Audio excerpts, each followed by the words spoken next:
Ujenzi wa jengo la ghorofa linajumuisha madarasa 20, matundu ya kawaida ya vyoo 35 na matundu ya vyoo kwa wanafunzi wenye mahitaji maalum 10. Ujenzi huu ulilenga kuongeza idadi ya madarasa na kutoa nafasi ya kisasa ya kujifunza na mazingira bora kwa wanafunzi wa Kipunguni na maeneo ya jirani. Manufaa ya mradi. Uongozi wa shule una imani kubwa kuwa mradi huu utakuwa na tija kubwa sana kwa jamii ya Kitanzania, hasa jamii hii ya kata ya Kipunguni na maeneo ya jirani.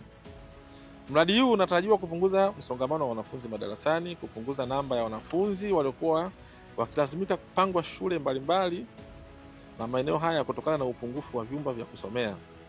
Kwa hakika utachangia pakubwa katika uboreshaji wa taaluma ya shule hii kutokana na mazingira ya ufundishaji na ujifunzaji kuwa rafiki. Uongozi wa shule unapenda kutoa shukrani za dhati kwa Mheshimiwa Rais Daktari Samia Suluhu Hassan, Rais wa Jamhuri ya Muungano wa Tanzania, kwa dhati yake njema, kwa dhamira yake njema na makusudi kabisa ya kuamua kuboresha elimu kwa maana ya uboreshaji wa miundombinu ya utoaji wa elimu unaoendelea nchi nzima. Kwa namna ya kipekee kabisa, shule inakushukuru wewe ndugu mkurugenzi kwa kukubali kuendelea kutoa fedha kutekeleza mradi huu pamoja na usimamizi madhubuti unaoendelea. Tunasema shukrani.